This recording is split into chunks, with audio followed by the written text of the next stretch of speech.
Assalamu alaikum wa rahmatullahi wa barakatuhu, and welcome back to another episode of Ask the Alima with me, your host, Alima Naeema.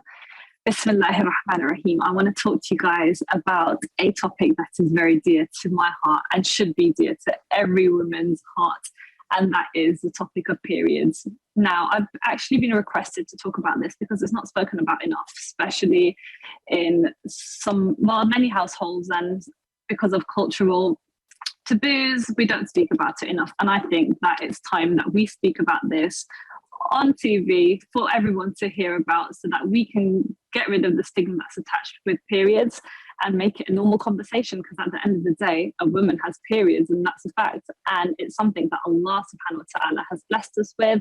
And there's so much that we should know about our bodies as women, know about our menstrual cycle.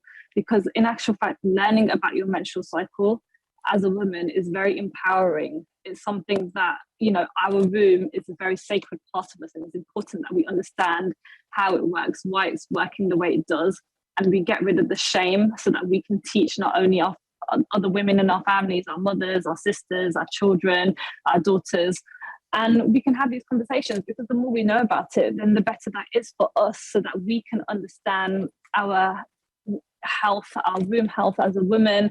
We can understand what the womb is there for, what our periods are there for, and etc. So I'm going to touch up a little bit on periods today, about the womb in general, being a woman in Islam, talking about cultural things that are seen as part of religion but aren't actually a part of our religion, and just talk about the general fiqh rulings about your period in general. So do stick around to the end, because this is going to be an interesting one, inshallah, hopefully. So why should women know about their menstrual cycles anyway? Of course, because the menstrual cycle is something that Allah has blessed us with. We have periods because Allah created us so that we do come on our period. Sometimes we like to shy away from the topic of coming on our period in our house, and we pretend that we're not on our period when we actually are, to be sensitive to the opposite gender so that they don't feel uncomfortable. But it's about time that if it makes them uncomfortable, let them, because it's about time we make these conversations normal in our house. So the womb is mentioned many times in the Quran. Allah mentions it in the Quran, and I want to speak more about a few of the verses that are dear to my heart, which I have looked into, that I have studied from other teachers about their wonderful insights that they have on the womb. And it's really important that we start to look into what Islam, what Allah says about women, what Allah says about a woman's womb, what the Prophet ﷺ has instructed about that time of the month when a woman is on her period, so that we can get rid of any of the misunderstandings, the cultural things that aren't part of religion, but we just assume that they're part of religion because we've been taught them from a young age as though they are it's something that is religious. So culture, the world, society makes us feel like, whether you're Muslim or not, that having a period is something awful. We talk from a young age, we're at school, we have our period, and we talk about how painful it is, how awful it is, how it makes us feel so gross and tired and everything.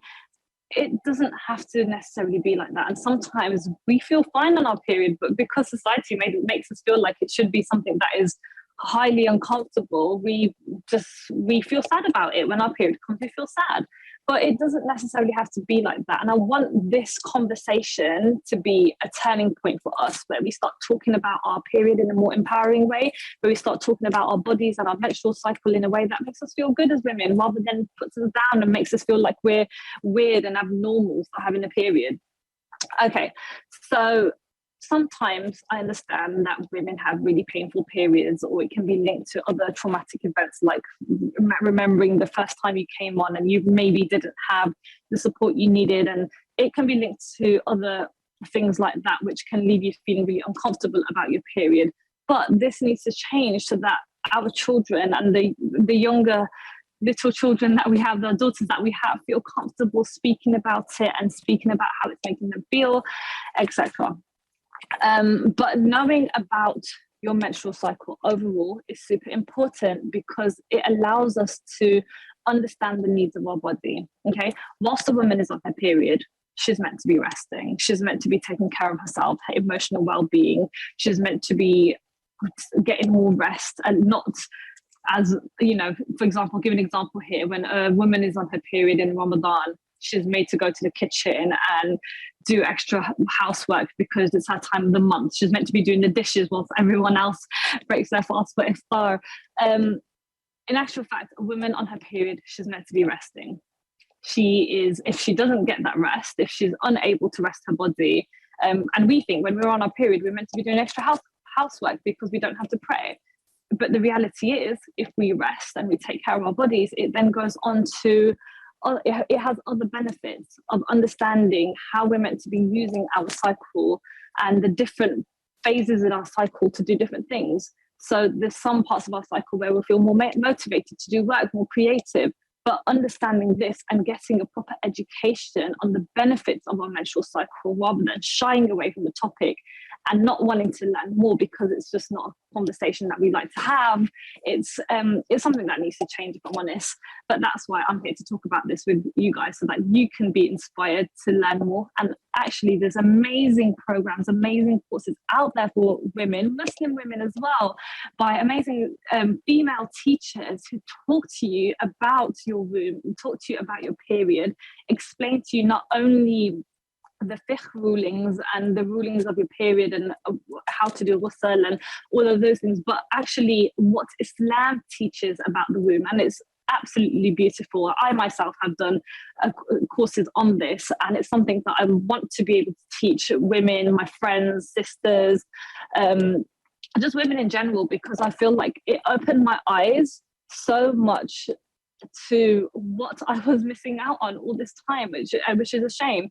Like, I'm not shy to talk about periods, and I don't think it's something that we should be shying away from. Okay, and especially like in, for example, the common one is month of Ramadan. When a woman's not fasting, in some households, she's told, oh, don't eat in front of the male members of the house because they may see that you're not fasting and they'll know you're on your period. Okay, big deal. So what? They know you're on your period, so they pretend to go and fast just so that they can be sensitive to the men in their household. Okay, we need to stop that, because pretending to fast is actually deceiving. And, you know, there's probably more sin in that than actually telling them that I'm on my period, you know, I'm going to be resting, I'm allowed to relax, I'm allowed to eat at this time because I'm meant to be nurturing my body, looking after it, taking care of it.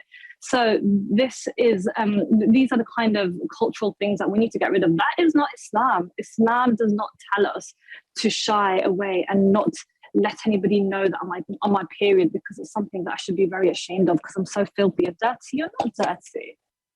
Why would Allah give you a period and make you something that is less than and dirty? Allah loves you. Allah created you. He gave you this period. He gave you a menstrual cycle because, of course, Allah elevates women. Allah honors women. Allah loves women. The fact that you're not allowed to be intimate with your partner, you know, you're allowed to be intimate with your partner at all times except for when you're on your period, shows that Allah is allowing you rest. You know, if he comes to you and asks to be intimate, you can say no, because I'm on my period. I'm meant to be relaxing right now. I'm meant to be taking care of my body. So instead, women, ladies, if we want to be like, we need to talk more about our periods to our partners, to our sons, and let them know. I know it sounds like probably really strange hearing this for the first time, telling them that it's mommy's time of the month, or it's my time of the month, so I'm going to be relaxing. You guys take care of me. We need to have these conversations, because this teaches the men to honor women rather than seeing them as something that's dirty. In some cultures, they say that the woman who's on her period can't cook the meal because there'll be no blessings and barakah in the meal. Astaghfirullah, where did that even come from? And it actually reminds me of the hadith of the Prophet sallallahu alaihi wasallam. And he goes that the hadith of Hadra Aisha, and I'm just going to say it as I remember it, and in some words it goes that the Prophet sallallahu alaihi wasallam told Hadra Aisha that go to the masjid to go get something, and their home was basically the masjid anyway, but and it was in the other room that he told her to go get something, and Hadra Aisha goes to the Prophet sallallahu alaihi wasallam, you're like, Ya Rasulullah, am I allowed to do that? Because I'm on my period. I'm in the state of okay. And the Prophet ﷺ goes, yes, you're on your period, but your hand is fine. Almost saying, yes, okay, I understand that blood is an impurity, but the rest of you is not impure. Of course you can. And just on that, just to clarify something, yes, women aren't allowed to go into the masjid when it's her time of the month, because that is the place where they have the salah, the congregation. But that doesn't mean that she cannot enter the masjid at all. Okay, there's parts of the masjid that aren't used for the salah. For example, if it's a masjid which we use for events, talks, halaqas, other classes, you can enter the masjid. Okay, you don't need to be hovering outside in the car park because you feel like you're too impure.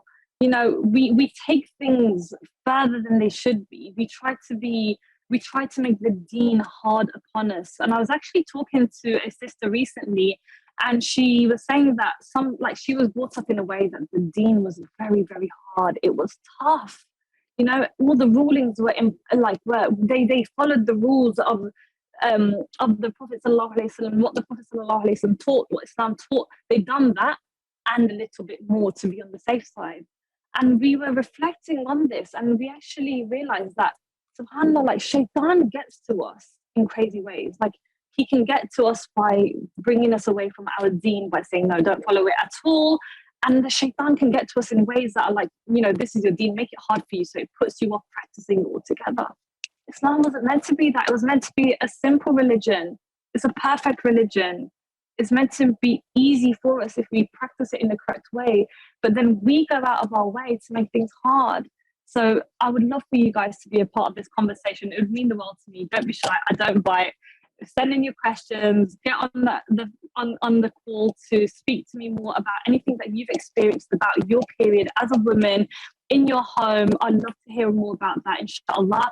We're going for a quick break right now, but I'd love to speak to you more about that after the break, inshallah. Feel free to call in the number on screen or WhatsApp us anonymously, and I'll be able to answer your questions whilst on the show today, inshallah. Love to hear your thoughts. Love for you guys to be a part of this conversation. But let's make the change now. Let's be the ones to make the change for the future generations, so they stop shying away from talking about their bodies in an empowering way, inshallah. But speak to you guys after the break.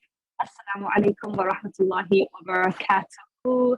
Speak to you after the break.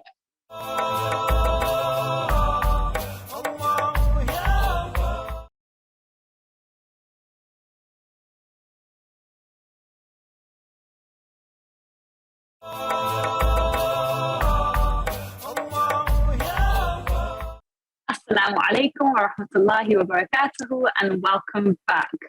Bismillahir Rahmanir Rahim. So before I get talking more about the menstrual cycle, periods, the womb, and all that good stuff, we do have a question from one of our viewers. Thank you so much for all messaging. So she talks about, well, I was just talking about how we have to respect women and how it's really important that we honor the women in our families, and for them not to shy away from talking about what's happening, the menstrual cycle, letting people know that they need rest. But this woman has asked this question saying, you know, as we need to respect women, what is the best way to approach a woman for her hand in marriage? What is the most respectable manner to do that?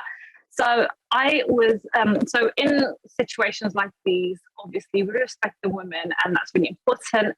So the best way, I personally think, for a man who's interested in her for marriage, by asking her if she's interested, that's fine, but asking to speak to her wali, asking to speak to her guardian, to show that he's actually serious and he wants to do this in the correct Islamic manner. So that it's fine that he's interested in her, but speaking to her with the presence of her wali, her guardian, I feel like it's the most respectable way to go about it. You know, and after that, there's no harm in the couple getting to know each other in a way that feels good for both of them within the boundaries of Islam, in a way that's respectable. But I do believe if you're a Muslim man and you want to approach a woman, the best way, and actually the most respectable way to do it, is by letting her know that he would be interested and he would love to speak to her guardian to take this further. The question then goes on to say, what is the best way to accept rejection as a Muslim man? Okay, I think we need to look at the way anybody says no to somebody. And I think this is probably in terms of marriage, but the best way to say no to anyone is to simply by saying, you're not for me. That's it. We don't need to go in and say what we don't like about that person or putting them down in any way. Honestly, keep it short, keep it simple. This isn't for me. Thank you so much for, even pursuing this. And I wish you all the best. All these things with the dua, I feel like the best way out of these kind of situations is leaving things with a prayer. Nothing sweeter than that. Bringing Allah into this to handle your affairs. Amazing. Works every time. Leaving them with a prayer. May Allah bless you with somebody who's right for you and that will bring you so much peace and so much happiness. It doesn't get better than that, honestly. Let's not overcomplicate it. We don't need to go in there and making the other person feel insecure about any of their qualities, because I'm sure they're an amazing person, just probably not for you.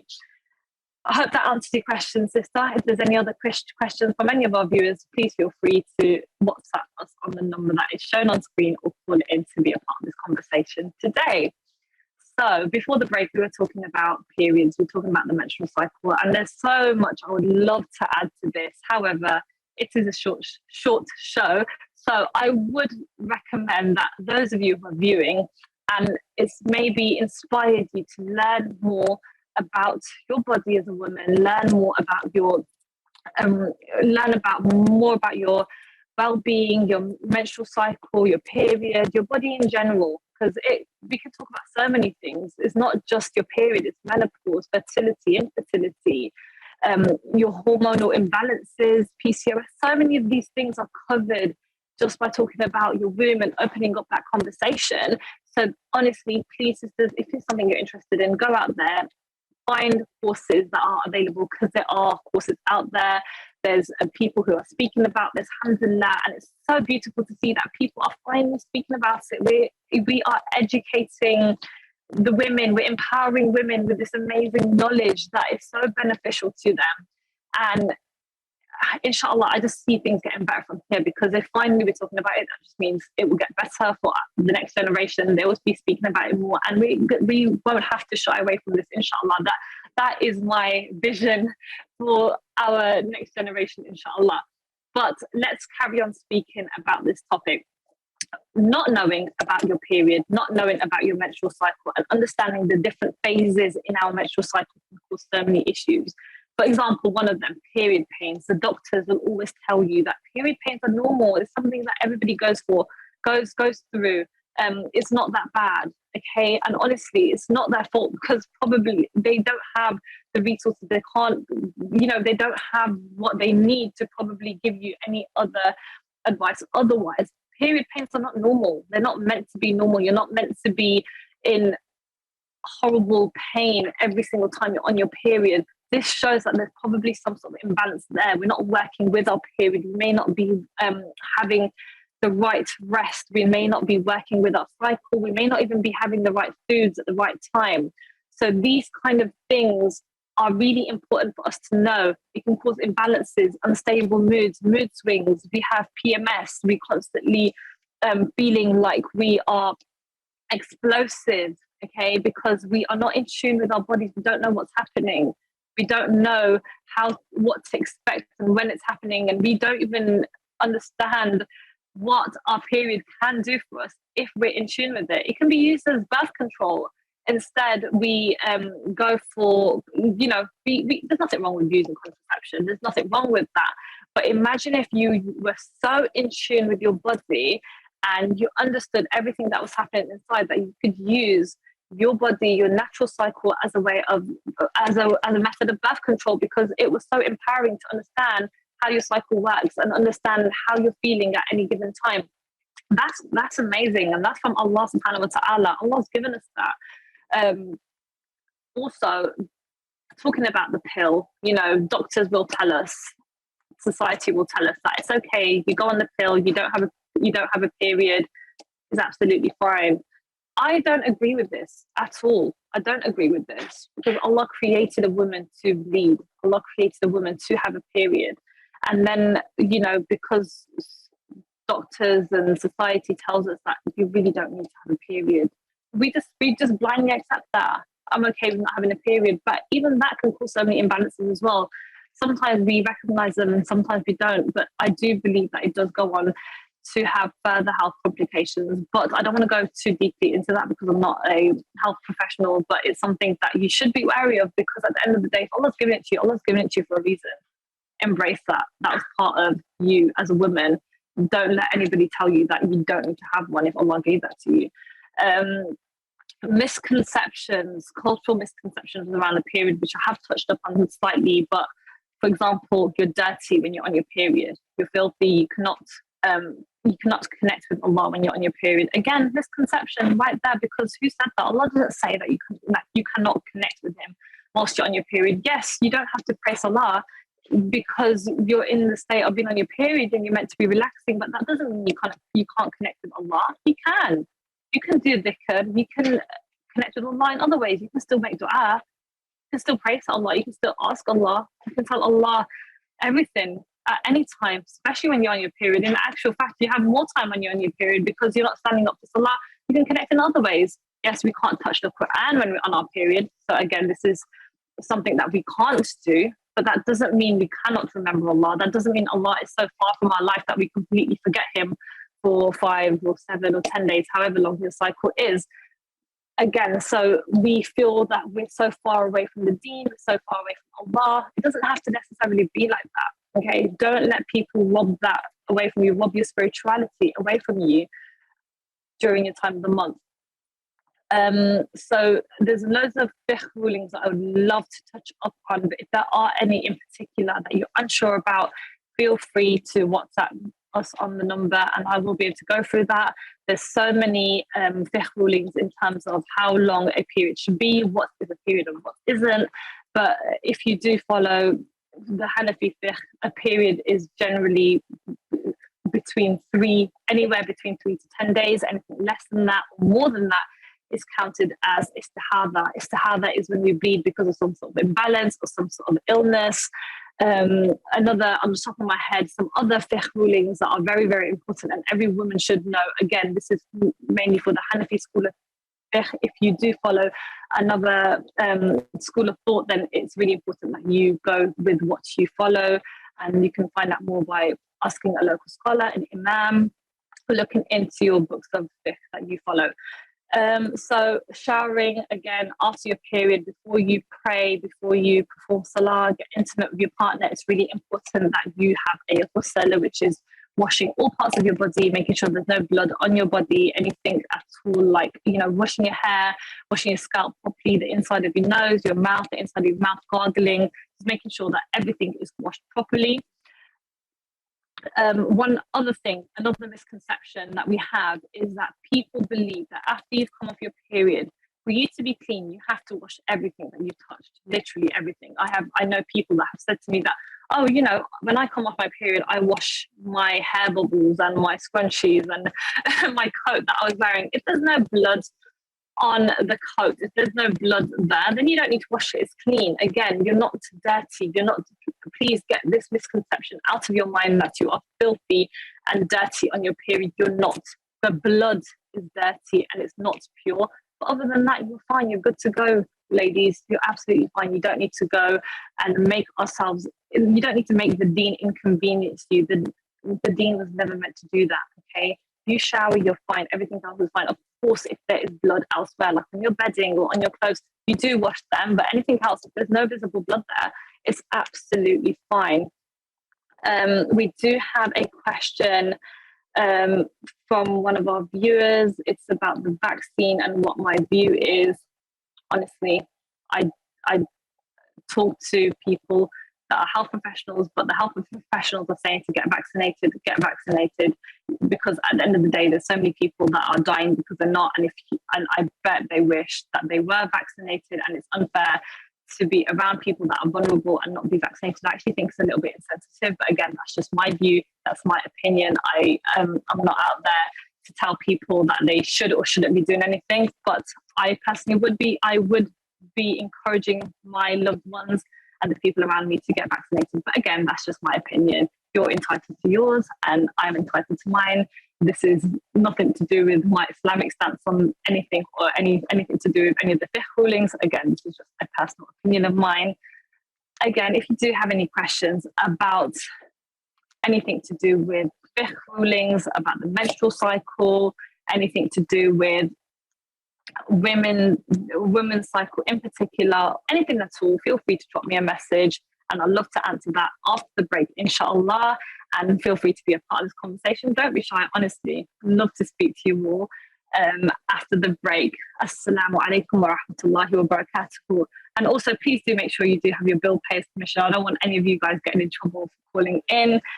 After the break, we will be talking more about cultural issues, fasting, Ramadan duties, all of that stuff. I have touched up on it slightly, but I'd love to talk to you more about that soon. Assalamu alaikum wa rahmatullahi wa barakatuhu.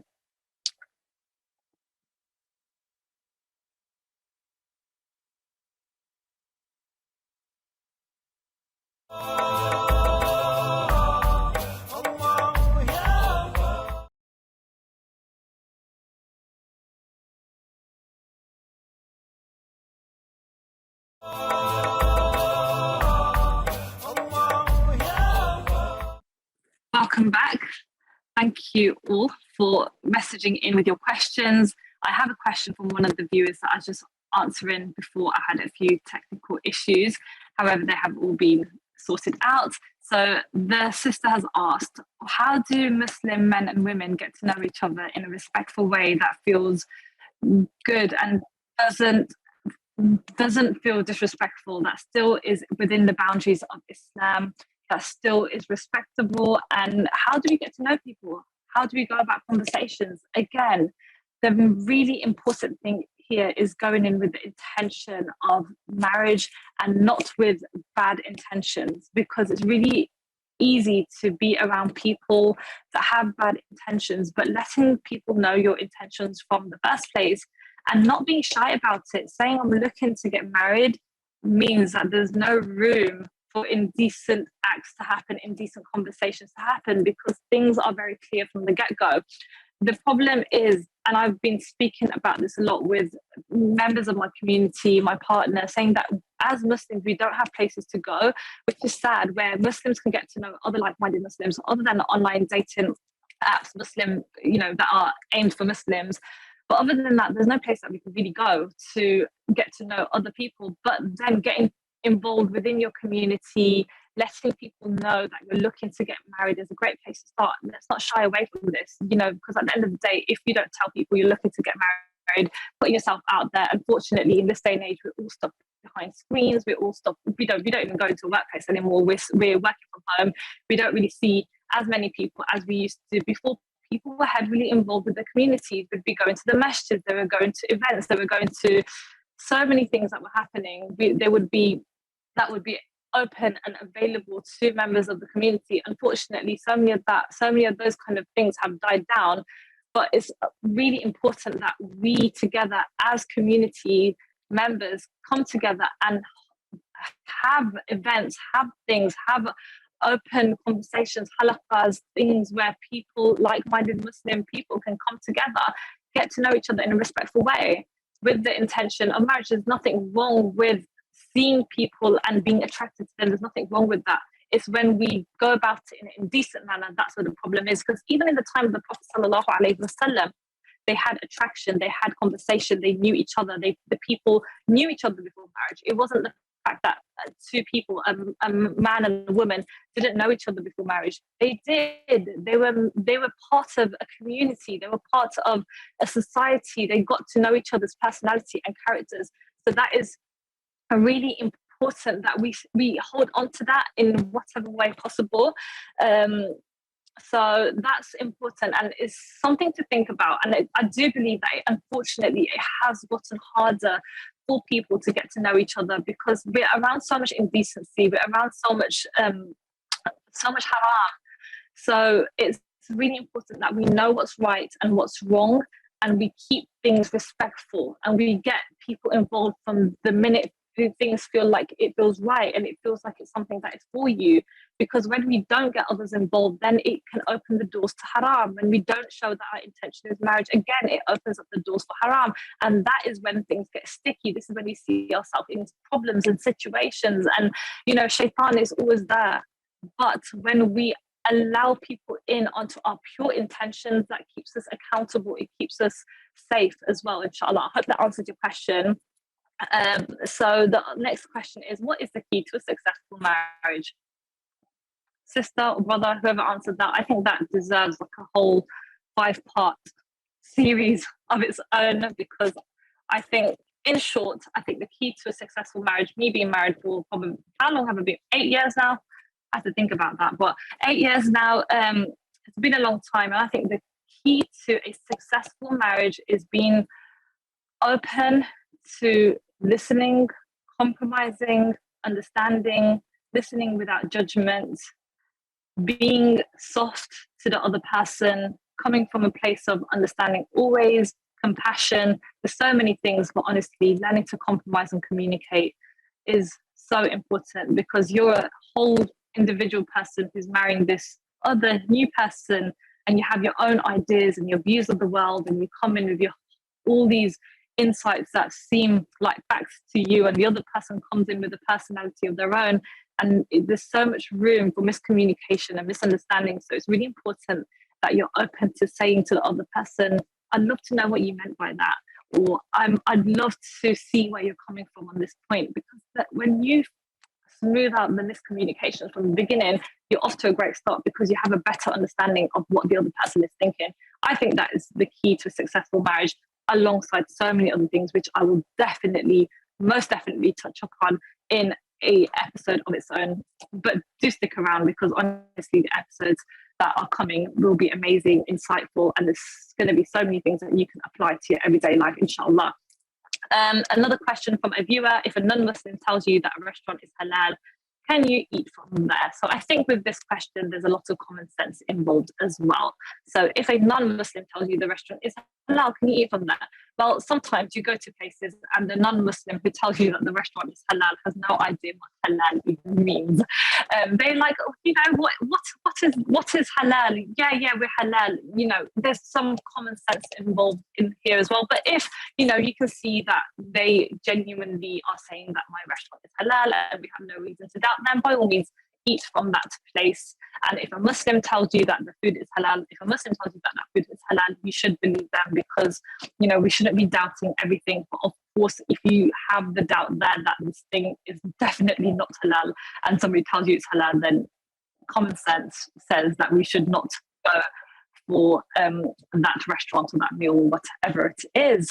Thank you so much for all the questions. Jazakallah for making this interesting, and being a part of these conversations. It's great to know the kind of questions that people have, because it helps me to understand the kind of issues that we are facing in this society, in the outside of the four walls that I'm sitting in. Because at the end of the day, we are we're in a bubble sometimes, and we don't realize the kind of problems that other people are facing. And it's great that you guys are part of this conversation, because not only do I get to hear the kind of issues you guys are facing, other people are open to understanding that there are issues that people are facing in real life, and we need to find solutions for them, just like how the sister mentioned about the marriage, and how to go about speaking to people in a way that feels respectable. It's really important that we, inshallah, that we get together and make those changes so that it becomes easier. Marriage becomes easier and it's not so hard. Unfortunately, marriage has become so hard. It's become so extravagant. It's become this thing where we have to have like thousands in savings. We have to have a house secured and a good job secured in order for us to get married. Guess what? I actually married very, very young. I married at the age of 18. And alhamdulillah, our parents made it very easy for us. And this is why I want to encourage this as well, that marriage should be easy. It shouldn't be that we make it so hard upon each other, that there's so many expectations. And before marriage, at the end of the day, marriage is also a growth journey. But if we keep trying to become this perfect husband or perfect wife before we even think of the idea of marriage, then that as well, it means that we miss out on so many growth opportunities that we can have with a potential partner. You know, at the end of the day, we carry on working on ourselves and ensuring that we know what we're bringing to the table in terms of our emotional baggage and other baggage as well, of course, but knowing that we are coming in to a marriage with that intention of growing with another person, getting to know another person, but also finding peace and comfort in that other person. That is honestly a great place to start with marriage. But inshallah, hopefully things change and people are open to making marriage easy and seeing it as something that is sacred and pleasing to Allah subhanahu wa ta'ala, and seeing it as a act of, completing half your deen, as a way of becoming closer to Allah subhanahu wa ta'ala as two people together, rather than seeing it as something that can actually take you away from the deen when we marry a person that isn't good for us. See it as something spiritual as well as something that is amazing and brings so much blessings to you in your life. But thank you so much for being a part of this conversation, and speak to you all soon. Assalamu alaikum wa rahmatullahi wa barakatuhu.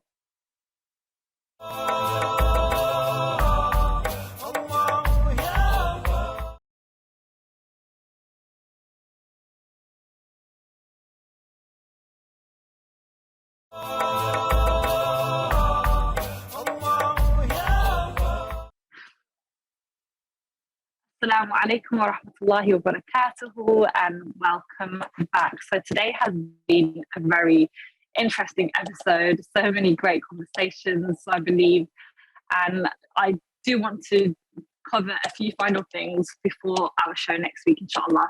Things I've been dying to cover so far, but let's get straight into it, inshallah. So again, spirituality, a woman, a female, her cycle, the womb, all of that, that's the conversation today in case you've missed anything. But the conversation and the episode will be on Facebook, on our Facebook page, so you can catch up on everything that you've missed if you have. So the way we talk about our bodies really needs to change. Women talk about their bodies like we are this weak, fragile, we're not capable. There's so many ways we talk about our body that need to change, but in actual fact, when we talk about our bodies whilst we're on our period, we talk about it as it's dirty, filthy, like something that is far away from Allah. This all needs to change, because in fact it allows us to honor the body that we have when we have the correct understanding. I want to mention this Quranic ayah that comes up a lot in the Quran, and there's been a few places that Allah mentions the womb, but Allah mentions the resting place. And when I say the resting place, it means the place where Allah places a child, a fetus, in the resting place, in the womb. But this is really interesting, because in case we ever feel like our period or our womb or our body is something that is something derogatory or something that we should feel like there's nothing spiritual about it, I want to bring out this ayah so that we can ponder over the words and that we can connect it back to our body and connect it back to Allah as well. Okay, so in the Quran, whenever Allah mentions semen, whenever Allah mentions the fluid, humble fluid, Allah always talks about it in a derogatory manner, in something that is very humiliating almost. When Allah mentions the ayah, did we not create you from a humble fluid? Okay, talking about semen. Okay, but whenever Allah talks about the womb, فَجَعَلْنَاهُ فِي قَرَارٍ مَكِينٍ, placing it in a secure place, talking about the womb. And I find this really fascinating, the fact that whenever Allah talks about the womb, it's almost like He talks about it as a very safe place, a secure place, a place where a fetus grows, where it's nurtured. It's fascinating, it really is, because when we talk about our body and our womb and our period and our cycle, we talk about it as it's a burden. But Allah talks about it as though it's this magical place where He chose for the fetus to grow, where a child is placed there for comfort and safety. But Allah is very precise, Allah is very exact with His words and with the way He created everything. It's amazing, it's fascinating. Allah could have placed us like a fetus in the ground, like the way vegetables grow in the ground. He could have placed a fetus in the ground, like the way He does with a potato. But He doesn't. Allah placed the fetus inside our womb because it's the chosen vessel, something that Allah saw as sacred. So if this isn't a sign that we need to start taking care of our womb space, taking care of our cycle, paying more attention to it, then I don't know what is. Again, Allah mentions in Surah Nisa, when Allah mentions in the ayah, it's a part of a longer ayah, but Allah says, وَاتَّقُوا اللَّهَ الَّذِي تَسَاءَلُونَ بِهِ وَالْأَرْحَامَ, that be mindful of Allah and be mindful of the womb. Okay, so there's different translations of this. One can mean be mindful of kinship and ties, meaning that make sure that we're taking care of the ties that we have with others, our relationships that we have.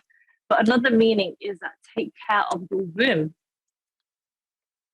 Fear Allah and be mindful of your womb. Okay, so if that again is not a sign that we need to pay more attention to our bodies, feel empowered within our body, feel empowered by understanding how our body works.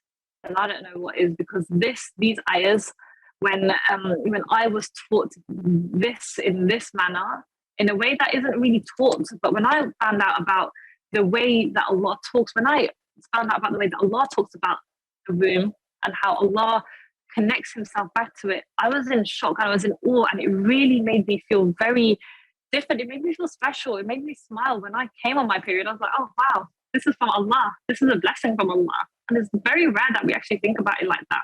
Something that we shy away from. A sister did ask a question like, how do we tell those around us that that we're on our period? Well, it doesn't have to be a conversation that we have with people that it doesn't really concern, but for those family members that it does concern, then we should tell them. For example, if somebody's telling us to do something that is very difficult and it puts a strain on your body, and it's your time of the month, say, I'm sorry, I can't, it's my time of the month and I should be resting. Simple, very simple conversation. We don't need to go into so many details, but letting them in to say that this is how I need to be treated around my time of the month is something that needs to be said. Another question that we have from one of our viewers, somebody is asking about how we should keep clean. So yes, after you do finish, after you do come off your period, it's sunnah to clean. Get rid of any unwanted hair from your underarms, from your private areas. That is something that we should do. Shouldn't be done whilst you're on your period, but after you're done, after you have your ghusl, it is something that is preferred that you get rid of any unwanted hair. So I hope that answers your question. If there are any other questions that are fiqh related or anything at all that is to do with your body, your period in general, to ask away, and I will answer them on later episodes or any other episodes that, any other questions that you feel like are relevant to these conversations. Feel free to message and I will get back to all of them, inshallah, whether it's on our Facebook page, whether it's on our social media platforms, or whether it's actually on the show. I'll be so happy to answer them, because we do need to be speaking about this. We do need to have the knowledge, because at the end of the day, we're Muslims. Part of being a Muslim is that there's rules. Again, when we accept that these are part of being a Muslim, that there's going to be rules there's going to be a way to follow our religion. There's going to be an easy way, there's going to be the hard way. We want to take the easy way, but to take that easy path, we need to find out the correct rulings, because the reality is, I truly believe this, that sometimes we feel like the deen is very hard. Yes, parts of it is hard, it's difficult, but in actual fact, when we follow the deen correctly without adding in parts from culture and making it a part of our deen, then it actually becomes easier to follow our deen. But again, please, if there's anything that I want you to take from this episode today, is learn more about your body. At the end of the day, it's something that we carry with us for the rest of our life. We carry it with us. Let's take care of it, whether it's through the food we eat, taking care of ourselves by literally, obesity is a real thing. People are overweight. We sit at home and we're not mindful. We eat processed food. We do not take care of ourselves anymore. Okay. It's very easy to let go of yourself as a woman, because our concern, we have so much concern for everything else, our children, our partners, the household duties, that we don't actually take care of our bodies anymore. We don't take care of ourselves because we've lost respect for our own bodies. We're not in tune with our bodies. We're not listening to our bodies. Burnout is real. So many women are saying that I'm so burnt out, I'm exhausted, I'm drained, I'm tired, I can't do anything, I have no motivation. I am struggling to get on with day-to-day activities. This isn't normal. Please don't make this into something that's normal. If you know somebody that is going through something like this, encourage them, baby steps, but encourage them. Let's take care of ourselves. Let's go for a walk. Let's get some fresh air. So many times there's people that don't even go out days on end. They'll stay indoors without getting fresh air, cracking open the window even. Get outside, get some fresh air, go for walks, freshen your mind, take care of your body, eat well, all in baby steps. But we have to start somewhere, okay? Because we care about our families and our children, our partners, and everything else. But it's really important that we take care of ourselves, because honestly, as women, if you can take care of yourself, it also shows others that this is how we like to be treated. We show others that this is how we should be looking after ourselves. We're becoming a role model we're a mother to so many. We're a role model, we're teachers, we're so many things. But if we can't teach people the basics of looking after ourselves and making ourselves our top priority, then I'm sorry, but there's honestly little we can expect and hope for the generations that follow. The change starts with us. This is most of these conversations that we have. We can talk about how things need to change, but the change starts with us today.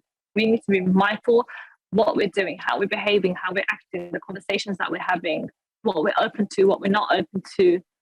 Are we going to change, or are we just going to sit around and hoping that things get better?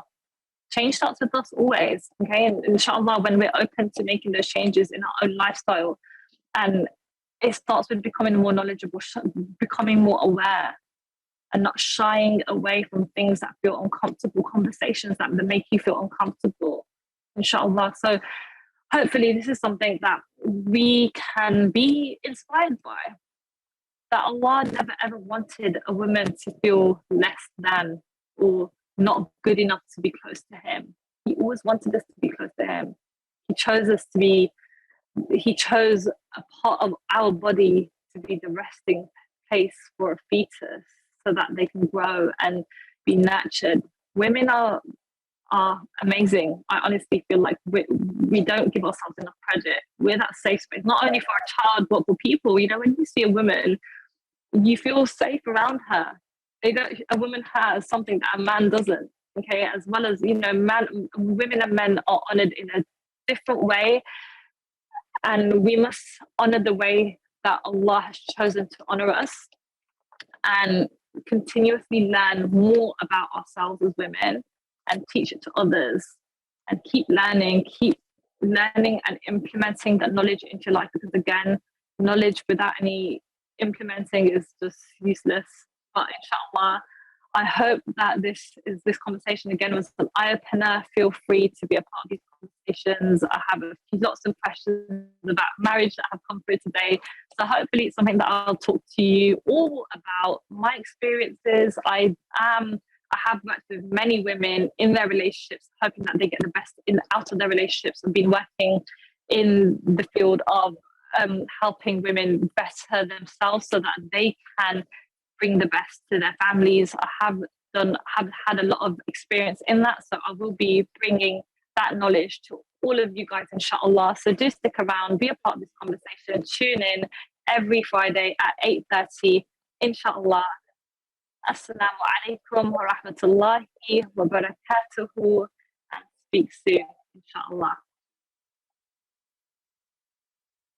Allah, ya Allah.